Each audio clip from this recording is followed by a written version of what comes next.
रात के ठीक 1 बज रहे थे।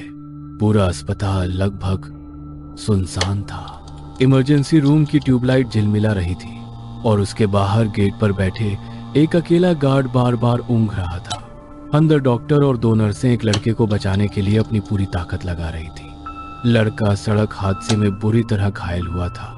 लगभग 30 मिनट से ऑपरेशन थिएटर में हड़कंप मचा हुआ था।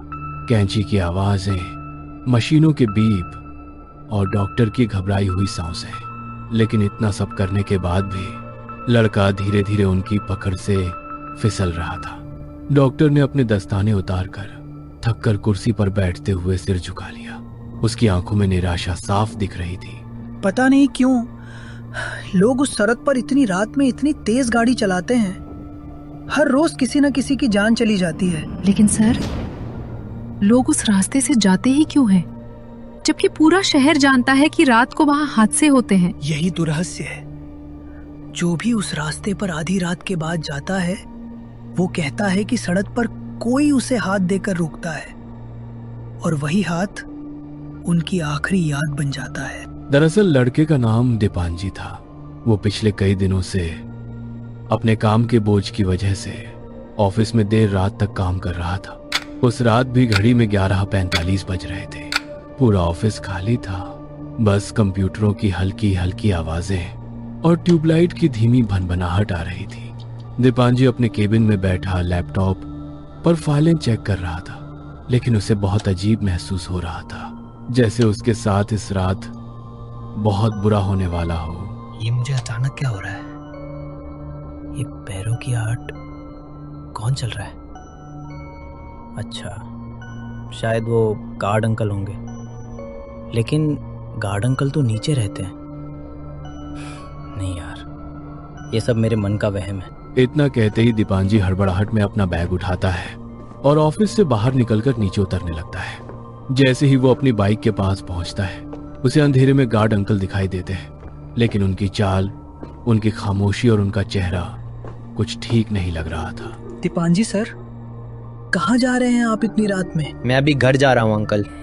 आज कुछ जरूरी काम था, इसलिए देर हो गई। गार्ड अंकल के होंठ कांप रहे थे, जैसे वे कुछ कहने से डर रहे हो।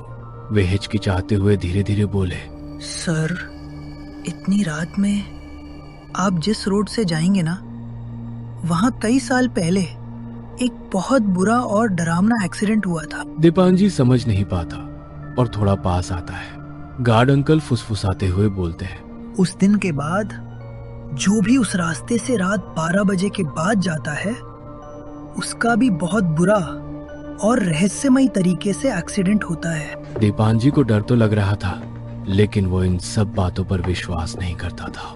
वो गार्ड अंकल से जल्दी में कहता है, ठीक है अंकल, मैं चलता हूँ। Good night. सड़क पूरी तरह सुनसान थी। पेड़ों की परछाइयां ऐसे लग रही थी जैसे अंधेरे में कोई अदृश्य हाथ उन्हें हिला रहा हो। रास्ते से अजीब अजीब खतरनाक और डरावने जानवरों जैसी आवाजें आ रही थी, पर वहां कोई जानवर था ही नहीं। ऐसा लग रहा था जैसे उस रास्ते में आत्माएं अपने शिकार की तलाश में इधर उधर भटक रही हूं। दीपांजी अपनी बाइक को एक समान रफ्तार से आगे बढ़ा रहा था, लेकिन उसके दिल की धड़कन हर मीटर के साथ तेज होती जा रही थी। ठंडी हवा एकदम से बदलकर मानो किसी के फुसफुसाने जैसी लगने लगी। दीपांजी बाइक चला ही रहा था कि अचानक से सड़क के किनारे एक बेहद खूबसूरत लड़की खड़ी दिखाई दी। चारों तरफ घना अंधेरा था, पेड़ों की परछाइयां हवा में कांप रही थीं और लड़की बिल्कुल अकेली उस सुनसान इलाके में खड़ी थी, मानो किसी का इंतजार कर रही हो। वो लड़की सच में बेहद खूबसूरत थी। उसके लंबे काले बाल हवा में उड़ रहे थे और हल्की सी नीली रोशनी उसके चेहरे पर पड़ रही थी, जैसे अंधेरे में वो खुद चमक रही हो। दीपांजी एक पल के लिए रुक गया। उसे अचानक गार्ड अंकल की वो डरावनी बातें याद आएंगी। जो भी उस रास्ते से रात 12 बजे के बाद जाता है, उसका भी बहुत बुरा और रहस्यमयी तरीके से एक्सीडेंट होता है। दीपांजी की रीढ़ में सिहरन दौड़ गई, लेकिन उस लड़की की खूबसूरती ने उसके मन का सारा डर पल भर में पिघला दिया। ठंडी हवा उसके कानों के पास फुसफुसाती हुई निकली, रुक जा। पर दीपांजी मानो किसी मोह में फंस गया था। वो अपनी बाइक धीरे धीरे उस लड़की के पास ले जाकर रोक देता है, उस काली खामोश रात में जहां सिर्फ उनकी सांसों और दूर कहीं उल्लू की आवाज गूंज रही थी। मेरी गाड़ी खराब हो गई है, क्या आप मेरी मदद कर सकते हैं? काफी रात हो गई है और रास्ता भी बिल्कुल सुनसान है। मुझे बहुत डर लग रहा है। कृपया क्या आप मुझे मेरे घर तक छोड़ देंगे? मेरा घर इसी रास्ते में ही है। लेकिन दीपांजी उसकी बातों पर ध्यान ही नहीं दे रहा था। उसकी आंखें उस महिला के खूबसूरत शरीर और उसकी कमर की लचक पर टिक गई थी। ऐसा लग रहा था मानो उस औरत ने दीपांजी को मोहित कर लिया हो। उसका दिमाग जैसे सुन्न हो गया था। वो लगातार उसे देखे जा रहा था, बिना एक पल पलक झपकाए।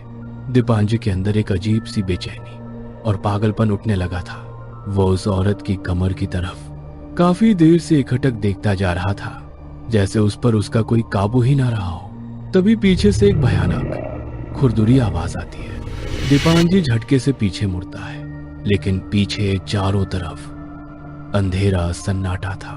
उसका दिल तेजी से धड़कने लगता है। धीरे धीरे दीपांजी अपना चेहरा वापस उस औरत की तरफ करता है और अगले ही पल उसकी सांसें थम जाती हैं। जो चेहरा अभी कुछ सेकंड पहले खूबसूरत और मासूम था, अब वह धीरे धीरे बदलकर नीले डरावने चेहरे में बदल गया था। उसके चेहरे पर गुस्सा साफ झलक रहा था, मानो वह किसी बात का भयानक बदला लेना चाहती हो। उसकी आंखें अब लाल और सफेद के बीच अजीब सा रंग लिए हुए थी और वो दीपांजी की तरफ गुस्से से भरी डरावनी नजरों से देख रही थी। उसकी निगाहें ऐसी थीं जैसे वो अगले ही पल दीपांजी को चीर कर रख देगी।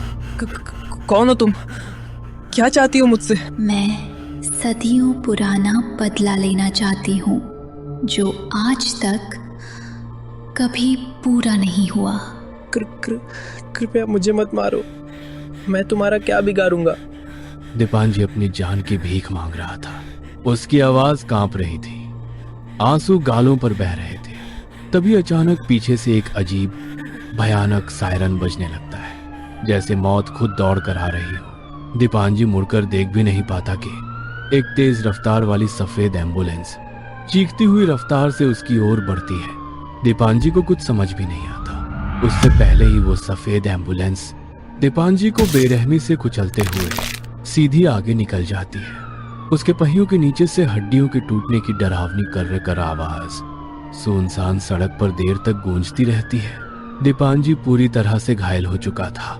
उसके पूरे शरीर से लगातार खून बह रहा था, जैसे हर सांस के साथ उसकी जिंदगी धीरे धीरे बाहर निकल रही हो। उसकी धड़कनें बिखरती महसूस हो रही थी, मानो उसकी सांसें वहीं उसी सड़क पर दम तोड़ चुकी हो। लेकिन सबसे डरावनी बात वही सफेद एम्बुलेंस जो उसे कुचल कर गई थी, उसी घायल हालत में दीपांजी के लहूलुहान शरीर को हॉस्पिटल के बाहर फेंककर चुपचाप अंधेरे में गायब हो जाती है। अचानक दीपांजी की आंखें खुल जाती है। वह घबराया हुआ उठ बैठता है। उसे यकीन नहीं हो रहा था कि वो मरकर दोबारा जिंदा हुआ है।